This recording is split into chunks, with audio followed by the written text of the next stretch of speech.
Hello, wherever you are in the world. This is Andy Shepherd with another Your Success Now teleconference. This week's call is goal setting to goal getting. You see, I'm so into getting the goals, not just setting them. I can't even speak straight. So, you know, a lot of us are just not into this goal getting thing. And, you know, this is so important. With this, it's like having a Ferrari or a Rolls Royce kept in your garage and, you know, just not driving it anywhere. I'm going to show you that, you know, basically we have amazing possibilities to do anything we want. Remember that if you've missed any of the teleconference calls from the past, there have been 8 of them so far, then send me a message on Facebook or get in contact with me by email. I'll give you some details about how to do that later. My name is Andy Shepherd. I've been a success coach since 2009. I specialize in transformation. My expertise is in timeline therapy, but I do much more than that.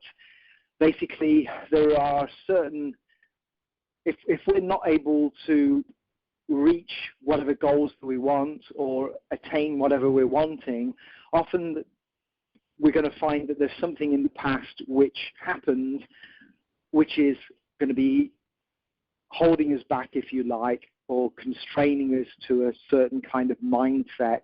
So this is something that I use, like I say, timeline therapy with to work on that. But I do much more than that. I do work with goal setting and accountability and just generally guide people through really maximizing their life and getting the most out of it. As I'm sure some of you are aware, this teleconference series has been picked up by AM radio, and I'll still continue doing them, but also I'm going to be now on independent talk radio on 1100 KNFX in Phoenix. I start on the 7th of the 7th. That's Monday, July the 7th. That's going to be 9 until 10 p.m. Pacific. So I hope that many of you are going to join me. If you're not in Phoenix, then you can get it from live streaming. So you go to the website, www.1100kfnx.com.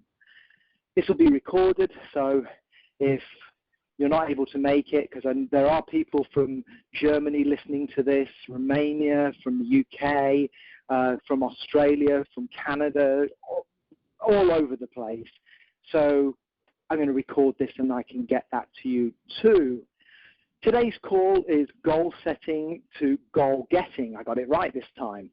So this is a great follow-on from last week's call on accountability. I'd just like to thank Eric Lofholm for his kind remarks about that particular teleconference call and for posting it on his Facebook wall. That was tremendous. Now that we know how to use accountability, then we can successfully do our goal setting. So again, if you weren't listening to that, I can send it to you. Some basic stuff before we start. Goal setting, we all know about SMART goal setting. So it's an acronym. SMART is S for specific. You need to, when you're getting your goals, you need to be specific. Your goals need to be measurable. They need to be attainable. So, you know, we don't go around saying, oh, I want to have a house on the moon. It needs to be relevant. Having a house on the moon is obviously not relevant either. And it needs to be time-bound. I've heard so many people say that they're going to do this, that, and the other. And because you don't put a time on it, then life just keeps walking on. For example, I know of a person very dear to me who's retired now, who is always talking about creating a cookbook, and this just isn't done. And the comment is, oh, you know, I'll get around to doing it. Well, if you get around to doing it, it's just you're never going to get around to doing it. The best way is to say, okay, some people say I'm going to write 1,500 words a day or whatever it is, and then the book gets done pretty quickly. So before we want to get started, wow, I have got such tremendous news for you. I am very, very excited about this, and when I tell you, you'll see why. Basically, I've been doing the lottery in the UK for some time now, and I won the lottery. So I've won £10 million from the lottery. It's just incredible. I think that's about $60 million. Well, I'm so excited about this, and I'm going to do lots with this, obviously charity and all the rest of it, and it's just really going to make a huge difference. But the first thing I want to do is I want to celebrate with all my friends. So I've hired a cruise ship, okay? So what I'm going to do is the day after the first day of my radio show, I'm going to take everybody out for about a week, and we're going to meet at LAX. I've got a 747 specially commissioned. It's going to be full of all of my friends, and we're going to fly out to the Florida Keys somewhere or other, and we're going to go somewhere or other in the Caribbean or something like that. So I'm hoping that you're all really excited and you want to come to this, don't you? Fantastic. Well, I just want this to be absolutely, really, really spot on, perfect, and magical. So what I did was I went and talked to the captain about it, and I went to see the ship as well. And it's a beautiful ship. It's modern, it's new, it's the best there is. And I asked him to show me around. So he takes me up to the main area where they do all of the navigating and everything. And we went up there to the control room or whatever it is. I don't know what it's called. I'm not a boat person. And I said to him, look, will you please show me your GPS system? Because they must have some kind of navigation. And he said, we don't have one. Okay, fine. I said, well, could I have a look at your electronic mapping system? We don't have one. What about, like, paper maps? No. Compass? No. I'm thinking this is really, really odd, but okay, never mind. So I asked him if I could go and see the engine room, because, I mean, a big ship like this has got to have the most amazing engines. And basically, as an engineer, that's going to be pretty fascinating for me. So I asked to go and see that. And he said it didn't have any engines. Right, I'm getting confused now. So I said, well, do you have any sails? No. What about steam power? No. Right. So what we're going to do is we're just going to kind of weigh anchor, set off, and we're going to kind of go off in the direction of wherever the Caribbean is, hopefully, depending on how the wind blows. So who wants to come with me? Are you all saying yes? Right. Well, you know something? I know a lot of people who are treating their lives just like that. You know, they've got this amazing life. This body that we've got has got the potential to take us anywhere we want to be, and the mind in it is our control system, which is making it all happen and can, you know, go any place in the world, do anything.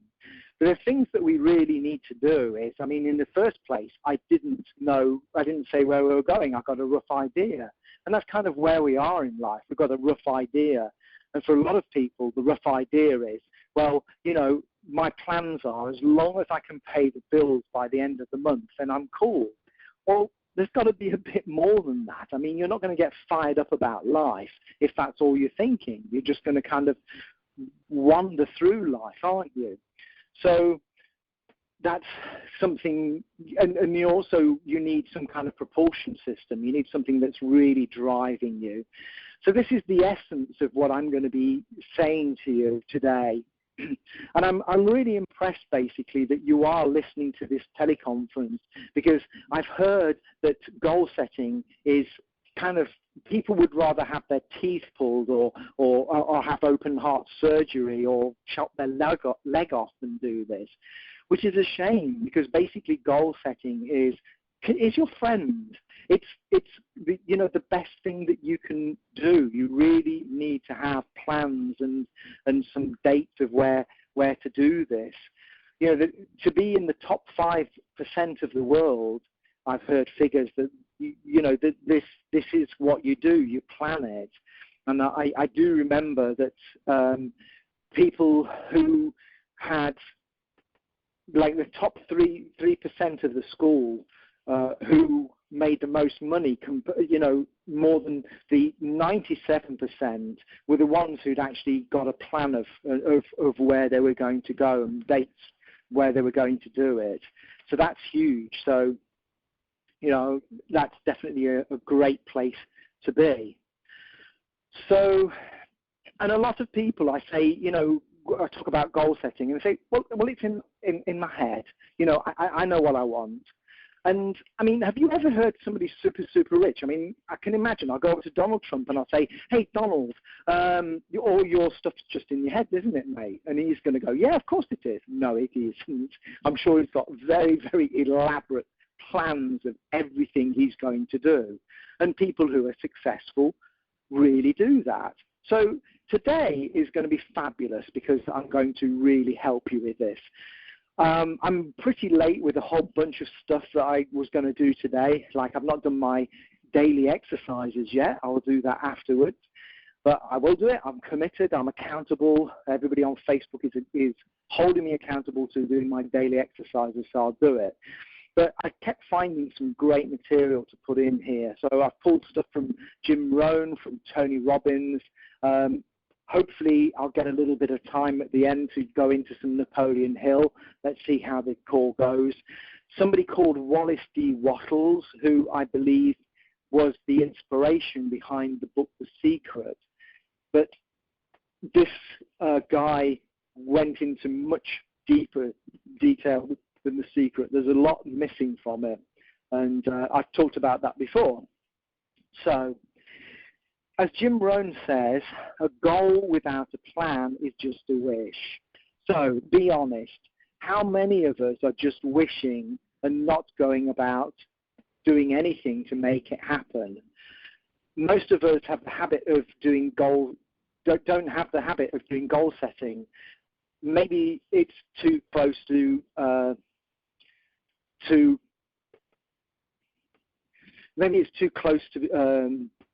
planning, like the planning that we do for our job.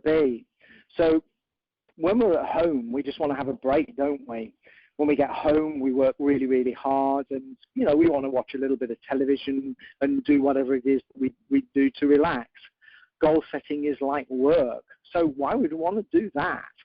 But at the end of the day, if you want your dreams to come true, then you need to do it.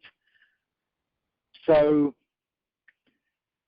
what if I tell you that you will think of even better things to dream of and you could make them reality? Would you do it? Maybe still not. I remember when I worked as a repair engineer, having had customers scream at me in constant traffic jams as I traveled between 150 and 400 miles a day, and I'm not joking, it really was that much, as well as repair computers. The last thing I wanted to do when I got home was a goal-setting session, and that's probably why I stayed in my job and was stressed out for about 12 years. Goal-setting has got me out of a business I didn't really like. For example, when I was in Brazil, I had this English school called Mr. Britidiomas, and I just got stuck into doing that. I was in Brazil for 14 years. The reason that I wandered into being an English teacher, I didn't have a green card at the time, and it was one thing that I could do. I didn't want to go into computing, which was a possibility. So I started teaching English, just doing conversation. Things escalated, and I ended up having created a school. I had no idea how to run a school. I didn't know what I was doing, anything about advertising or the running of it, etc., etc. I just kind of made it up as I go along. But that was caused by the fact that I really didn't have any goals set. The only goal that I got was stay in Brazil. That was it, and make money. So if you've only got those goals, then basically you're just going to get a vague, whatever comes to you is going to happen. I've talked to so many people, and I just see that their lives are going like this. They've got some kind of job, and it's just paying the bills. That's all it is. And they don't seem to really believe or think about, well, what could I really be doing? What would really, really make me happy? What should I be doing? What is my life purpose? That was one of the calls that I did a few weeks ago, you may remember. Finding your life purpose is a great thing, because then when you're goal setting, you're really, really fired up about things. Like I said, this cruise ship just didn't have a propulsion system. Once you've got this propulsion system, a reason for why you're doing things, or why you've been put on this planet, then everything completely changes, and it's like having an atomic bomb strapped to you. It's like tremendously powerful, but in a positive way. Obviously it's not going to blow you up. It's just going to propel you into the future of whatever direction you want. So basically, by doing goal setting, this is what's helped me to now be living in the US, and as a consequence, it's led me to having my own radio show, which is something which is like a dream to me, a dream come true. So think about it. What are your dreams for the next month, for the next 6 months, year, 2 years, 5, 10 years? You've got to have dreams. If you don't have a dream, then basically you're a robot. We're all taught that we shouldn't have dreams, but you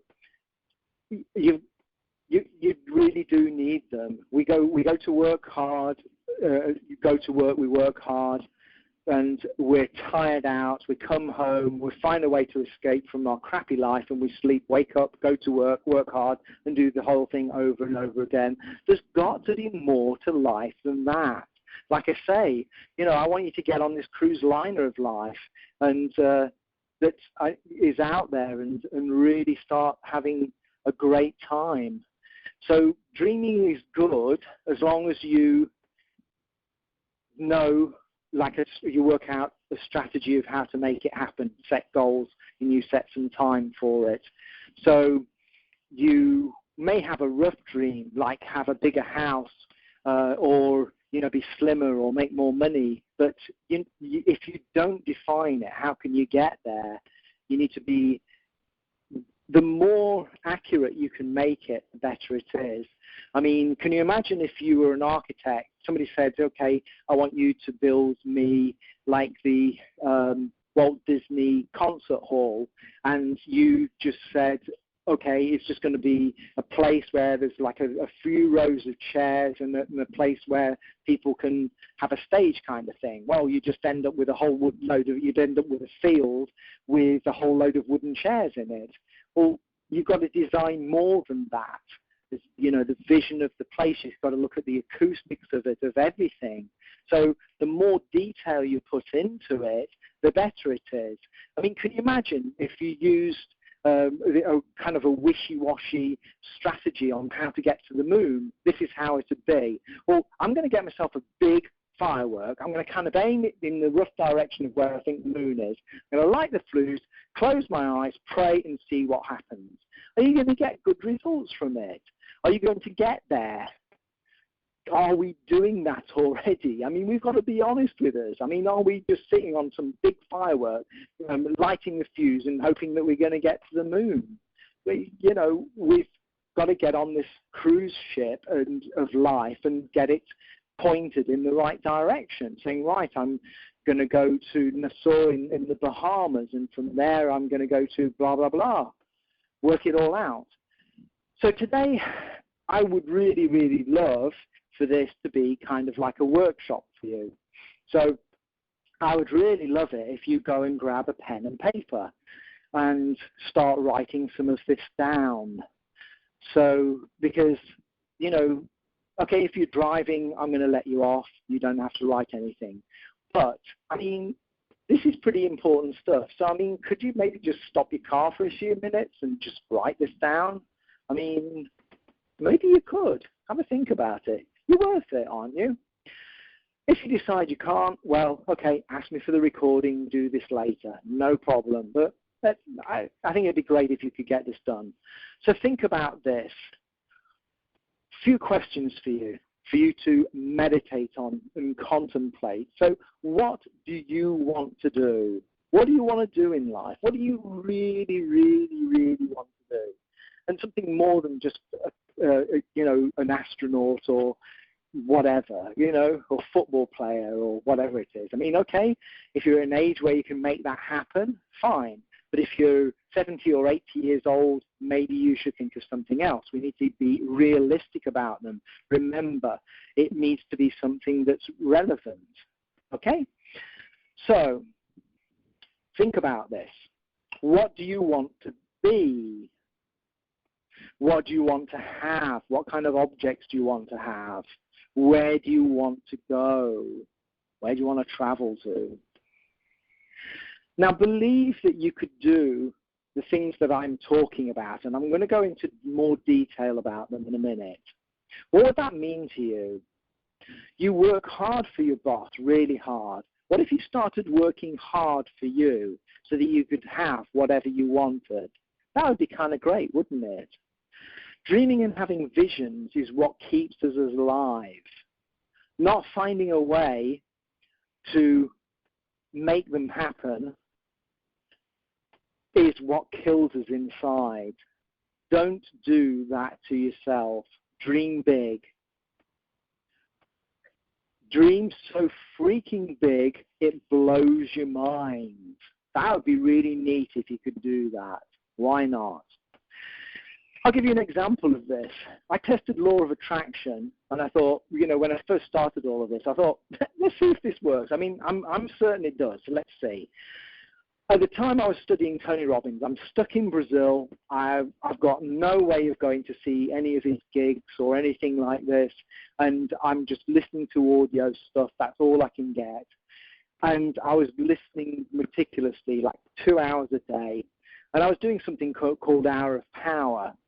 So if you want to know about that, then, give me a quick email or contact and I'll tell you. I decided I want to be Tony Robbins' best friend. I thought, well, okay, let's see if this works. So what I did was I just kept visualizing this during my Hour of Power. Tony Robbins is my best friend, and imagine talking to him. So what happened was, within a few weeks, my sales rep from Tony Robbins actually called me. His name's Garrett Binder. If you ever meet the guy, he's fabulous, amazing, amazing guy. And he said, oh, Tony Robbins is going to be on QVC, and he needs a testimonial for one of his fabulous products, Ultimate Edge. Totally agreed with this because, I really got so much benefit out of it.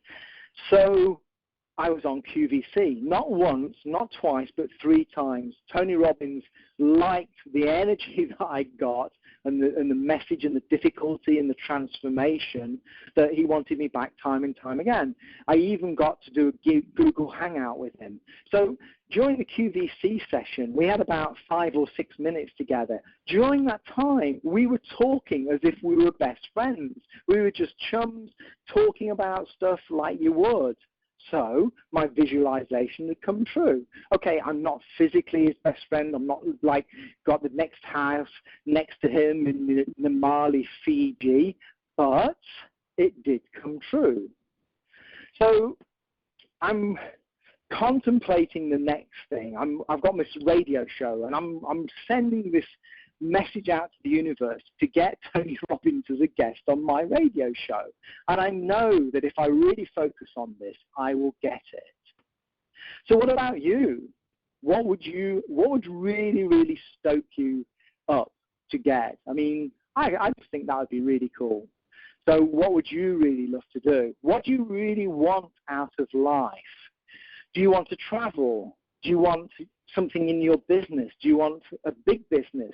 Do you want to leave a legacy? Do you want to help people? Maybe some kind of charitable thing. I have a good friend of mine who is just so into charity. This guy is amazing. He'll do whatever it takes. He grows his hair long, has it cut off just so that, children or whatever, I can't remember the exact story, but there are people who really need hair.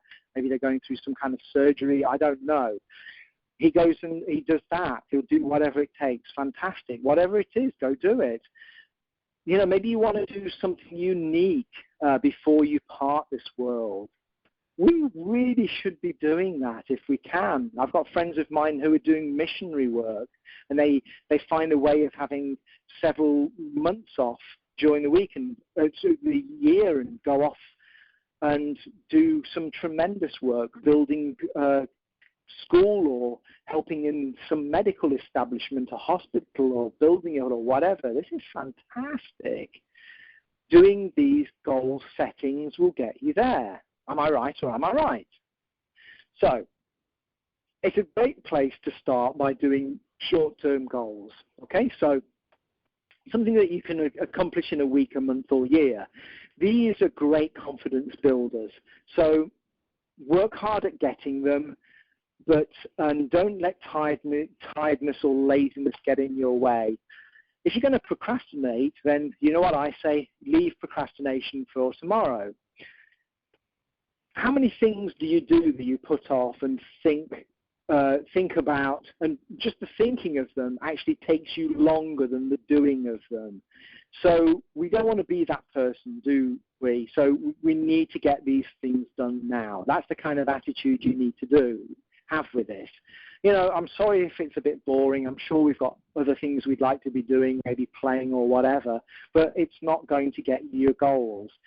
So if you're not getting fired up about whatever it is that you're going to be doing, then maybe you're really not setting something that is really in tune with who you are. And give me a call. Let's start doing some coaching together, and I can find out what gets you fired up. Because once you've got that, there'll be no stopping you. So whatever you're going to be set out to do, by the way, make it something fun if you can. Maybe you can play some music. Maybe you can find somebody to be with while you're doing it. Obviously, if they're not going to be there to help you, don't make that an excuse to not doing it. Set the whole thing up to win and get it done. And the feeling that you get from accomplishing this is really going to set you well on your way. After you've done that, you can start looking at your long-term goals. So these are things that you're going to commit in the next year, 2, 3, 5, 20, 30 years, this kind of thing. So for the goal setting, I'm going to break it into 3 areas. So let's start with things that should be easy. We all know the things that we want, don't we? So we can focus on that first. And if you haven't done it already, go and get yourself a pen and paper.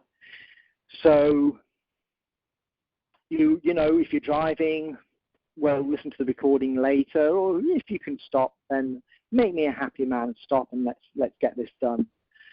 So whatever you're going to write down, make sure that these things are things that you really want.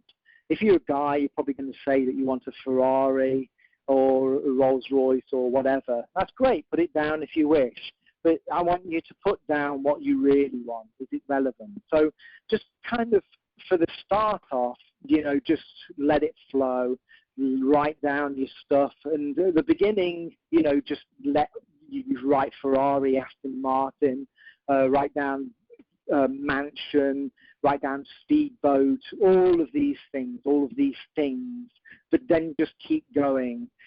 And as you go through, you'll probably start thinking of things that are more attainable.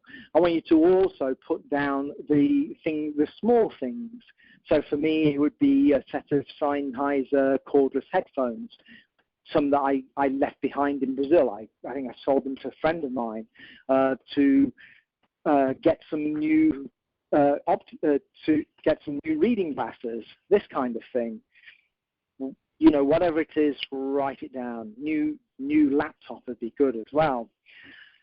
And you know, I've done this. I've got a list of things. I actually wrote on a whiteboard, a small whiteboard, and then as I went through them, I started ticking them off.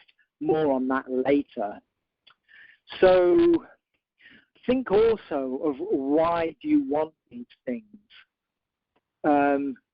Maybe what feeling does it give you? Maybe something else will do instead of that. You know, as you remember, I talked about the feelings we get from owning things. If you have a Ferrari, the reason you want it, yeah, the status, and yeah, it's a dream come true, but it's a feeling of how it's going to be to driving that. What feeling is it going to have? I mean, you're going to get a physical experience of the acceleration of it and the vibration of the whole thing. But it's also about, I'm going to feel really good. I feel as if I'm $1 million with that. And if you had yourself an old VW Beetle Baja, that's going to make you feel a different way, isn't it? So, you know, if you concentrate on the feeling, maybe something else will do. And if you're working in a budget for now, you can make it happen. So that's something to think about. So think about how your life will change if you achieve it. There's got to be a consequence to really fire you up about things. I mean, basically, we're all ruled by pain or pleasure. So what is the pain of not having this object? What will be the pleasure if you do? So we need to make losing painful and winning enjoyable. So it may seem, I mean, we all shy away from pain, sure, but there are times when it's something that is useful to you. We also need to act with celebration. You know, celebration is something that's good. Once we've achieved it, we need to be happy about it. And we think of celebration as being something that's showing off, and so we don't do it. We need to come from a different place. As we celebrate, we basically wire it into our nervous system that this is a good thing to do.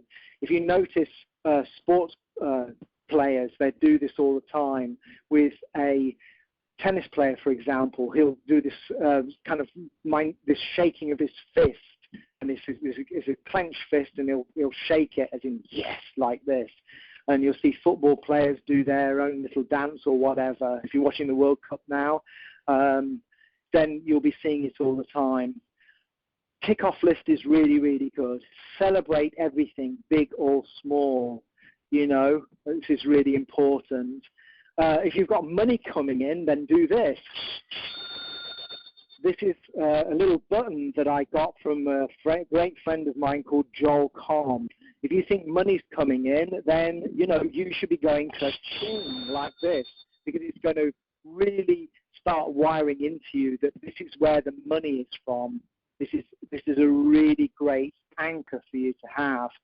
Once you've got something that's really, really huge and big, then you should, have a big party, a big reward.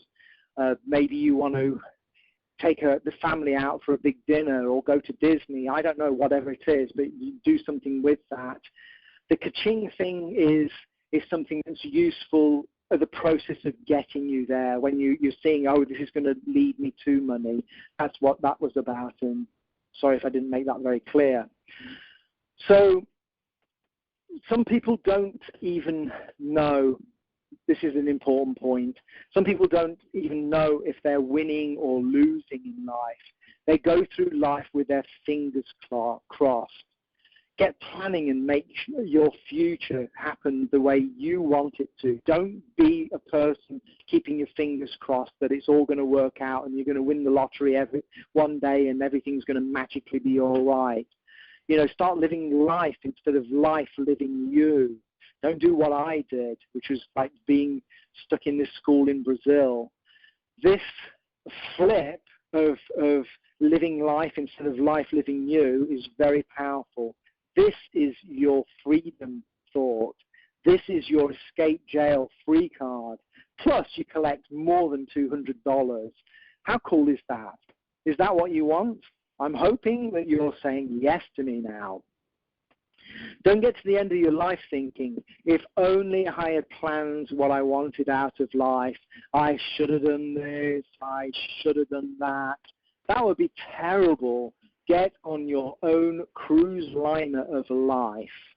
To make it clear, by the way, I gave you this example right at the beginning of me winning $10 million in the lottery. I didn't win the lottery. It was just an example, so I'm sorry, but I hope you get the point there.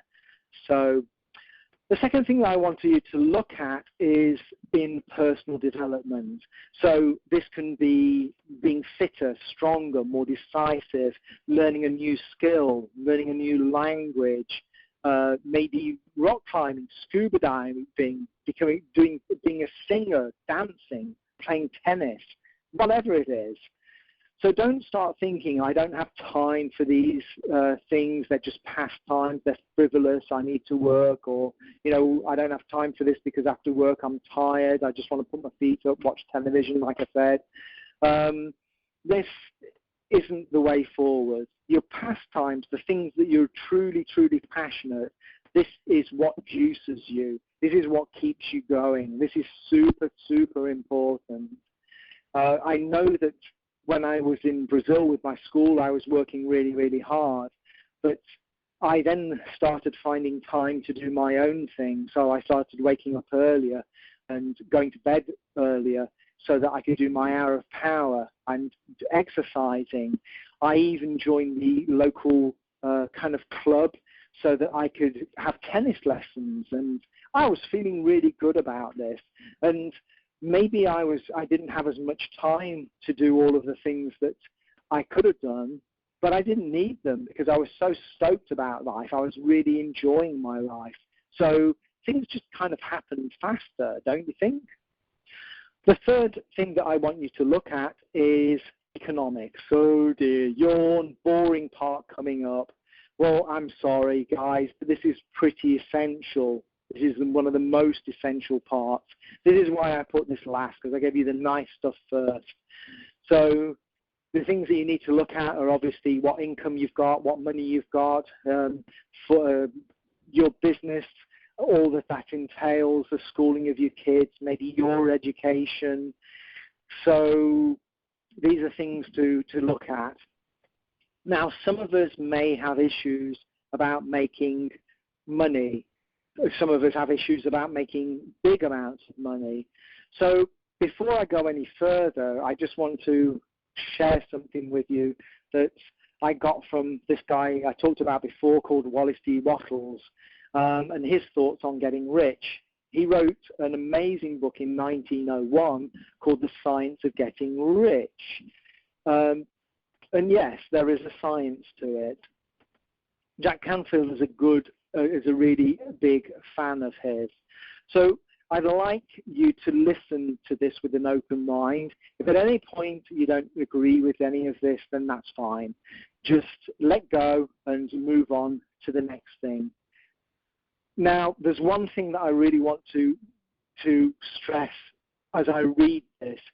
This is written in Old English. It is not politically correct, okay?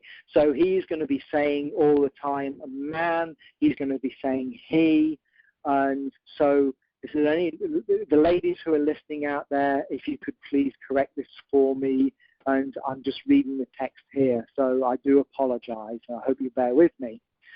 So, okay, this is an extract which I think if you meditate on this and see if it's true or could be true, I think that would be very interesting. So here goes. Whatever may be said in the praise of poverty, the fact remains that it is not possible to live a really complete or successful life unless one is rich. No man can rise to his greatest possible height in talent or soul development unless he has plenty of money. For to unfold the soul and to develop talent, he must have many things to use, and he cannot have these things unless he has money to buy them. A man develops his mind, soul, and body by making use of things, and society is so organized that man must have money in order to become the possessor of things.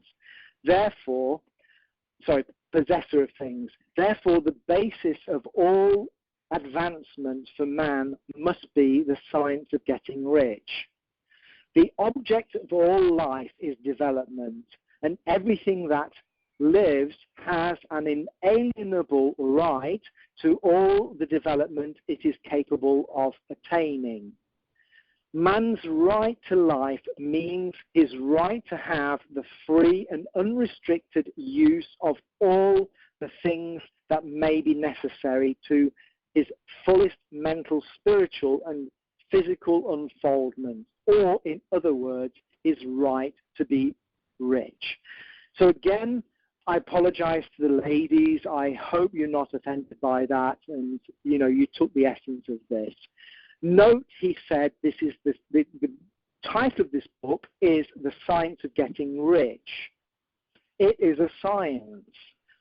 I started learning as I studied law of attraction that this is a science too. The Secret talks about a genie giving you whatever the universe will give you whatever you want, which is just like a genie does. And this is kind of fanciful. I mean, basically, it's not, the universe is just set to do that. It's just a physical law. But we need to learn how to really make that happen, because we don't quite believe it. So we're sending these messages out to the universe to give us things. But because we don't quite believe it, the universe is tapping into us not believing it and doesn't really give us what we truly want, because we're giving a mixed message. I don't know if that makes sense. Again, I've talked about these things in the past. One of them that I think I talked at good length with this was how to get from where you are to where you really want to be.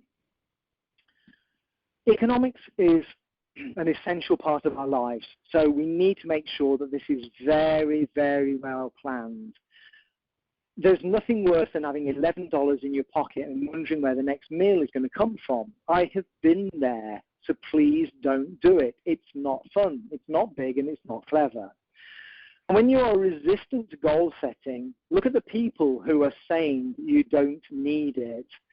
I remember my mum taught me something pretty wise, that basically if you're going to take advice from people, you need to look at them and see whether they're worthy of the advice.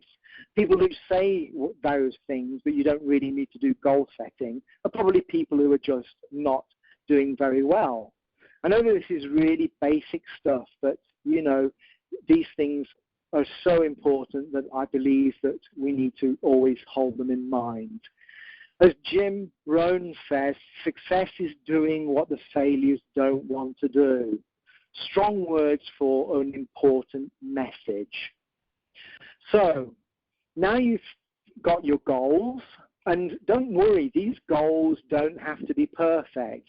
If you're writing them in a journal, then basically this is your journey through life. You're allowed to go back to your goals and to renew them, to expand on them, to cross them out, to make them bigger, to make them smaller, to change them to whatever you see fit. That doesn't mean that you should be giving up on them and saying it's not possible. I'm not talking about that. But, just start to, make it work for you at the end of the day. It's all about succeeding, okay? So there are 3 stages to this, working with your goals. So the first one, okay, work on your goals. It's fairly obvious, this one. But how many people do it? They work hard on their JOB, but not on their goals. So how crazy is that? You get off work and you're tired, and like I say, you just want to put your feet up. And most of the people stay in the same job year in, year out, year after year after year. Don't be like that. Don't let this happen to you. So what I'd like you to do is just think of the consequences. Look at your list now, if you can. Look at all the wonderful things that you put on there. Think about where you are now. Think about what's going to happen if you don't work on those goals. Where will you be if you don't follow those goals? Where will you be in 6 months from now? Really contemplating it. Where will you be in a year if you don't follow your goals? How will your life be? What will it be like? If this is a painful process for you, good. Remember, you need two parts to this, pain and pleasure. You need the pain, so you're going to walk away from it. And the way you walk away is by doing your goals. And the pleasure by contemplating where you're actually going to be. So this is the pain part of it. Okay? Sorry to do that, but it's necessary. What is it going to be like in 5 years' time if you don't complete these goals and you continue the way that you are and you don't do any of those things that you've written down? How is your life going to be in 10 years, in 20 years, at the end of your life? How is it going to be? So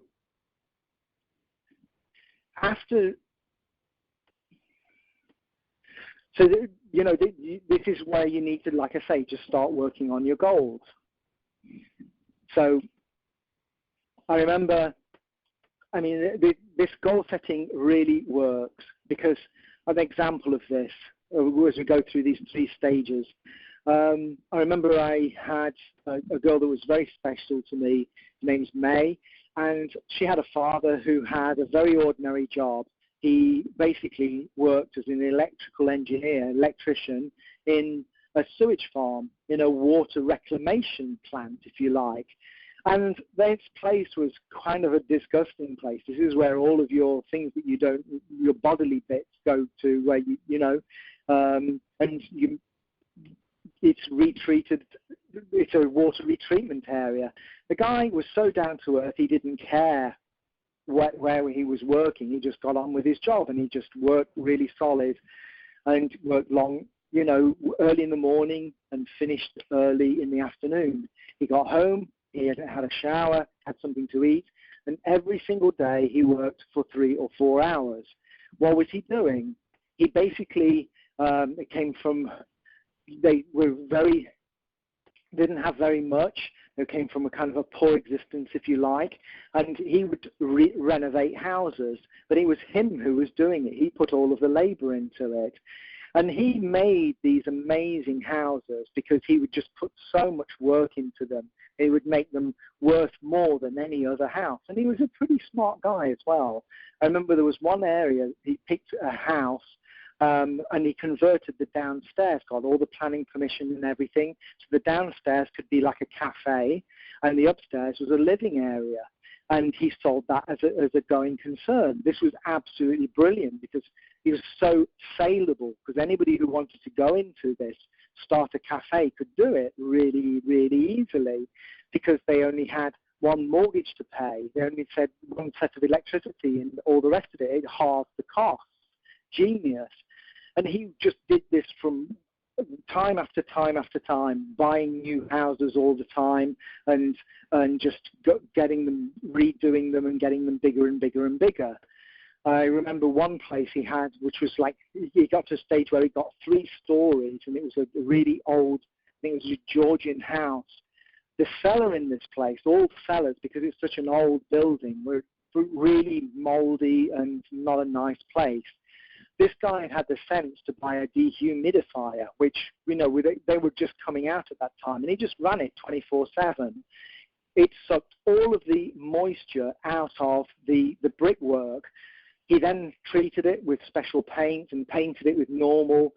When he was showing the place around, the first thing he did was show them around this amazing property and show them the cellar. After they'd seen that, they just thought, wow, if the rest of this place is to that detail, this must be amazing. Anyway, to cut a long story short, he eventually ended up in a listed cottage in the top area of Derby. I mean, people who lived there were people like up-and-coming doctors and so on. The place was so big that his daughter could actually live there and run a business where she was making ceramics and have a studio area and etc. So this is where this strategy works. Number 2 then, so you write your goals down. So you need to journal them. We talked about having a journal previously. So you need to really use a journal to write everything down. And journaling is really important because you're studying yourself, you're putting yourself into it. Writing things down is something really important because it goes into your nervous system. And also, as you write things down, usually this is something formal. So you're thinking, you're giving this trigger, this is important, pay attention to it. For example, I write as much as I can. If somebody is talking to me on the phone, I could be recording certain things. If somebody's giving me some coaching, I have some business coaching friends, and I'm writing it down as well because I know that it's going to go in at a deeper level. So this is something very, very important step to do. As you go through, obviously, you need to keep looking at it and making amendments to it. Another thing that I want you to think about is, something that Jim said, that, a poor person who is 50 and always smiling, this is just not good. So if we're happy doing it from a high-flying disc, which Abrahams talks about, we always need to be happy. That's fine. But we need to be visualizing things at the same time. Just being happy and putting up with whatever we are is not going to get us out of poverty. So we've got to be sensible about how we're doing these things. And I think we really need to take a leaf out of Wallace D. Wattles' book and accept that the universe is abundant. I mean, you need to read the rest of the book to get this. And I recommend that you go to Kindle and you can get it there for a few dollars, or you can get paperback version of it if you prefer. And it's well worth a read. 46 pages of magic. So write down your goals.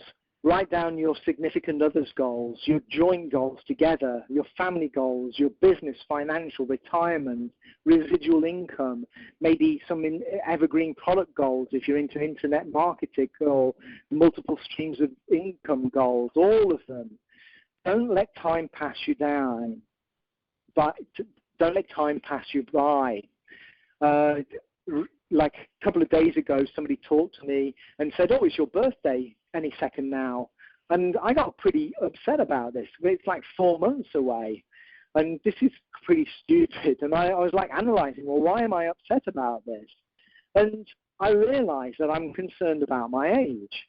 And, I'm 51 now, 52 soon. And I've got so much that I want to accomplish. Now that I've found my goals in life, really, I mean, people are retiring when I'm 65, and I'm saying, no, I'm going to keep fit and healthy and eat the right thing and all the rest of it, and I'm going to keep going until I'm 75, 80 years old.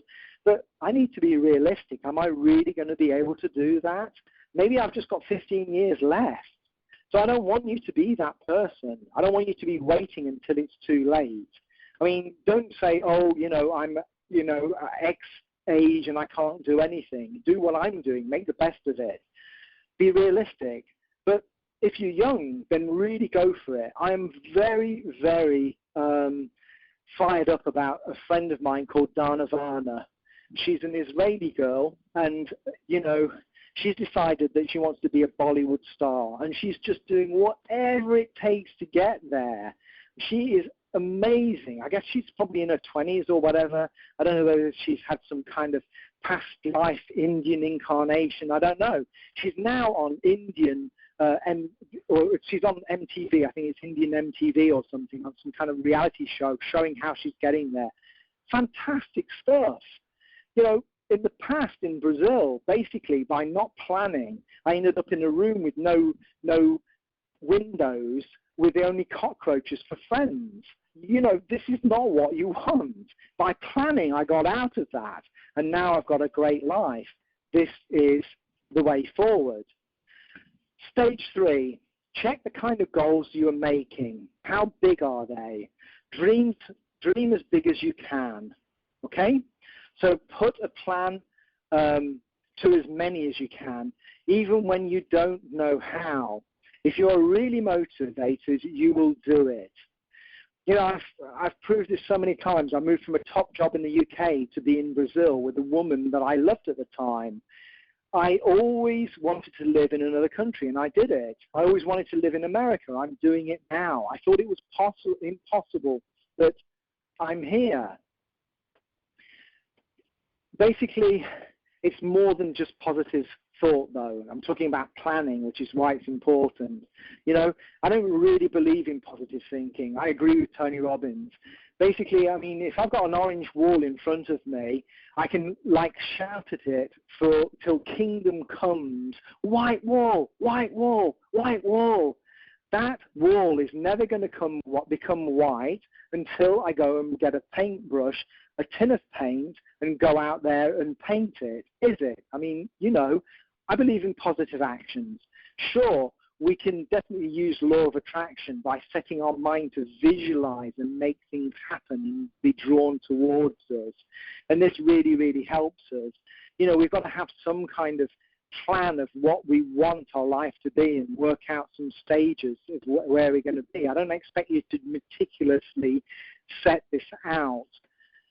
For a lot of things are not done because we're taught that unless we have an action plan of exactly how to achieve things, we're not going to get there. I mean, when man went to the moon, he got a rough idea of how he was going to get there, but basically, you know, they just kept finding problems, finding solutions, and the problems went away.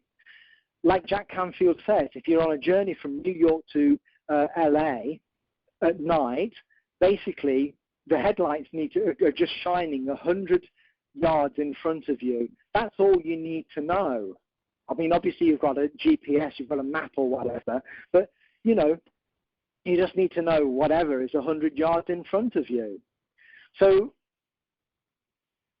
but we've got to have a plan of like, well, I'm going to go to LA. Okay, are you following me now? Well, basically, I've got a lot to say in this call. This is a pretty huge one, but, you know, I'm running out of time now. I've not had time to talk about, to get any of you on this call and ask you anything. The final things that I'd like you to think about is, you know, just really go forward. Don't be part of the I should have club when you end up at the end of your life. Remember that you have a cruise liner. I really recommend that you go get Think and Grow Rich by Napoleon Hill. He gives some goal setting in there in chapter 2, which I'd recommend having a look at. So that's something that I haven't had a chance to talk about today. I'm sorry about that. And basically, that's it for this call. If any of you are interested in having me as a coach, it will be an absolute pleasure to work with you. If you're talking about your goal setting here, I can really help you with that. There's going to be obstacles of why you're not going to be able to get to achieve whatever you want, and you maybe head scratching, why is it that I can't get there? Or maybe you don't really know what you want in life. These are all things that I'm really good at helping you with, so that will be a pleasure. So get in contact with me about that. To get in contact, then good place is on Facebook as facebook.com/Shepherd Coaching, SHEPHERD coaching, or my email is andy@shepherdcoaching.com. So next week I'm going to be talking about how to get the relationship you deserve and keeping it. So whatever relationship you've got, you know, you can get the most out of it, and then basically how to keep it after that. So I hope you've been inspired by today's goal setting and goal getting. and you're now going to goal set and goal get and take advantage of the amazing tools that I've given you. Hope you found this really, really useful. And be sure to join me next week. And as I always say, make today a successful one. So bye for now, and thank you for listening.